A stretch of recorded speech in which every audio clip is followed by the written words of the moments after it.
Are you not entertained? Is this not why you are here? Hello everyone and welcome to Action RPG. I'm your host Aaron, and for today's video we're headed to the world of D4 with their latest live stream. Now I know it's been a couple days, I know I'm a little behind. It has been a very wild week of ARPG news, but I keep getting asked over and over again about D4 and about this stream and Strongholds and armor and my thoughts. So I thought, why not do a D4 dev chat edition? I normally do dev chats every Saturday for Last Epoch. So today we are going to cover Diablo. I've already watched this and I've already pulled out what I thought are the most important parts. So let's start with PC requirements. Beta, so players will be able to actually jump in during beta on those consoles. But for PC, we actually do have those min specs and those recommended specs that we can showcase here really quickly for everyone. I don't know if it's just me. I feel like the host of these dev chats, he just lacks confidence a little bit. I don't know, just what I take. No offense intended. Okay, you never look at minimum requirements. You always need to look at recommended specifications for PC. And just to be clear, okay, when you look at these, it's like, oh, Intel i5 4600, 1300, 16 gigs, 970, 45 gigabytes. This is running D4 on a PC at 1080p on medium settings at 60 frames. This line right here is very telling and very important. Now, obviously, I'm sure this is probably the average you would see on PC gamers, but basically these are console. This is like console requirements right here. For me, I'm going to be playing at 4K on max settings, trying to generate over 100 frames. So for me, I'm going to be trying to see what this 4090 can do with D4, but just know that what they are putting here, yes, you can run the game, but this thing is going to be a beast requirements wise if you push this up to 1440 or 4K, or you're trying to generate more frames. So don't be fooled by the low system requirements. Now, it's undeniable that Blizzard has good marketing for D4. They are very smart when it comes to dangling the carrot in front of you to make sure that you log in and play the game, specifically with these March playtests. Listen to what they're going to be giving you, and then it transfers to the actual game. Is earned when you reach Kiovashad within the game. And I'm sure people are like, what's Kiovashad? Well, Kiovashad's the capital city of Fracture Peaks, which is the area, the snowy, mountainous area of Sanctuary that the beta takes place in.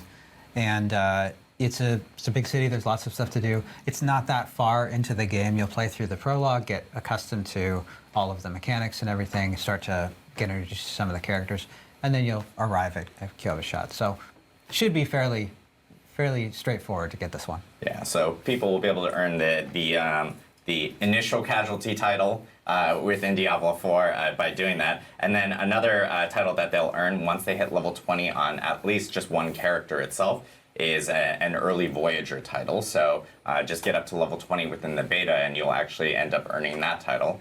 And then last but not least, we actually have a really, I'm very excited about this one. It is a cosmetic reward that we are giving away to any player that does get that gets one character up to level 20, and it is a beta wolf pack. It's a cosmetic.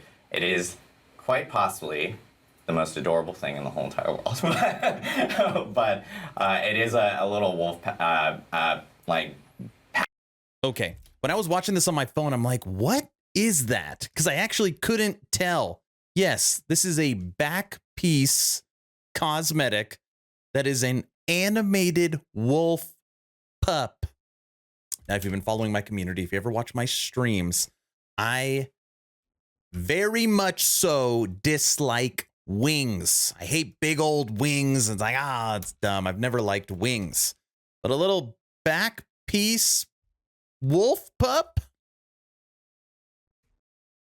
I kind of like it. Dang it. Now, I've been claiming for a long time that D4 is going to play more like Lost Ark, more like an MMO than an ARPG. We're going to have mounts. It's going to be open world. You're going to see players everywhere. And I was really interested when I saw this question on this developer live stream. Listen to this. There we go. Is there a limit on the number of people you can see in the open world? Great question. Oh, sure, yeah. So there is a limit of the number of people you'll see at any one time. And it adjusts dynamically depending on the kind of content you're doing, right? We want the exploration of the open world to feel like Diablo, to feel like a desolate place. If you're running around in this harsh world and you're being tasked to do things, or you're trying to defeat evil, but there are 20 other people defeating the same evil at the same time, you really lose that sense of a Diablo experience, right?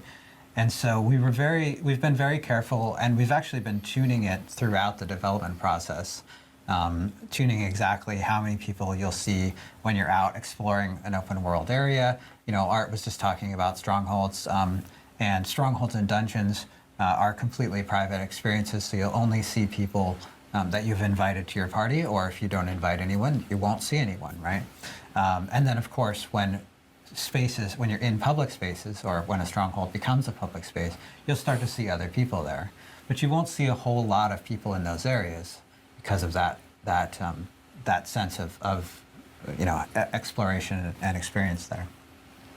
Now, when you're doing content that benefits from having lots of people at once, like you're doing a Java, you're doing a World Boss itself, in the beta, or you're doing, an event that the world has events that show up dynamically. If you're doing events like that, you might see more players congregate in that area.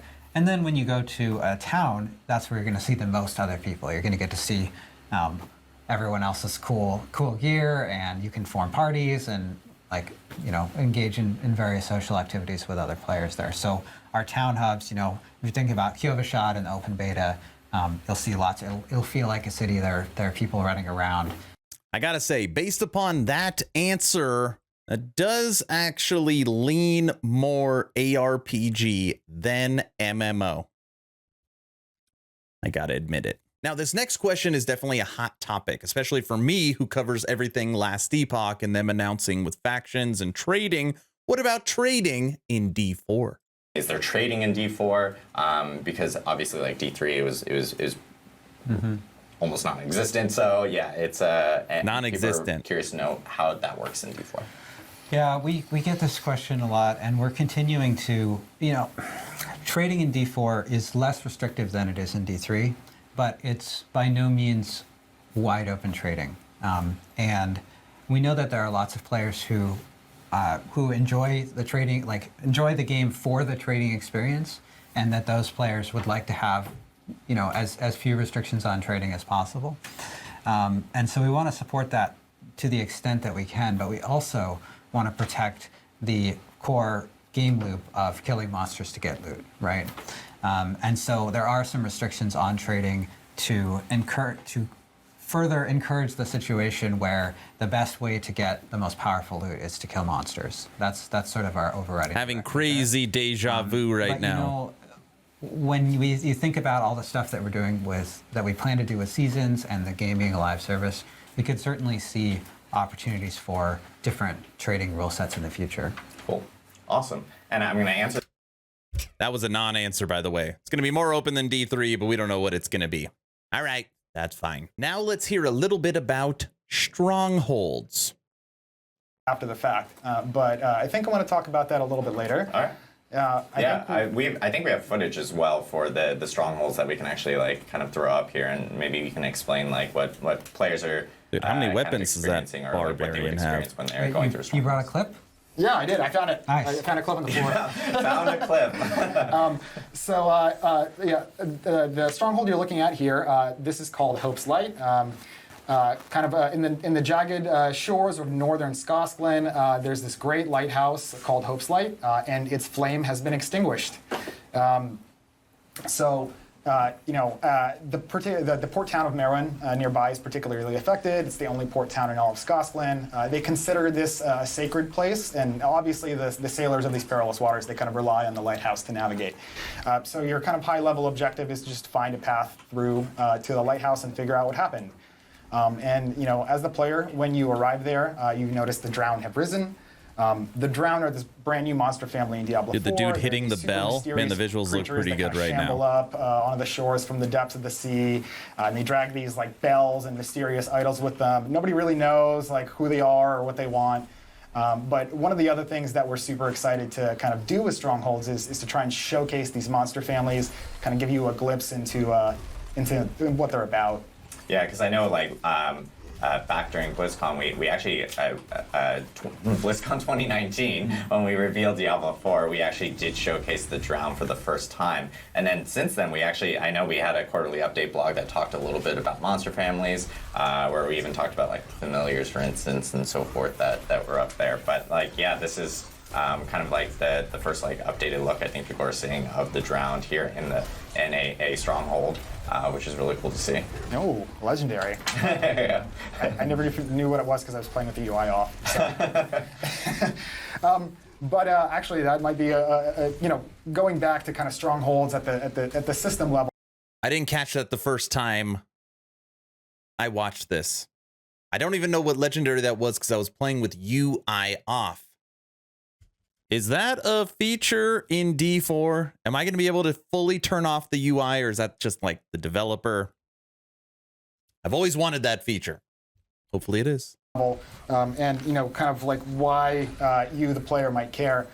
So Strongholds, they provide you with a lot of really awesome rewards. Obviously, you slay a bunch of monsters, you kill a boss, you're going to get a bunch of XP and loot. Beyond that, Strongholds also reward you with a high amount of Renown. Renown is another new system in Diablo 4.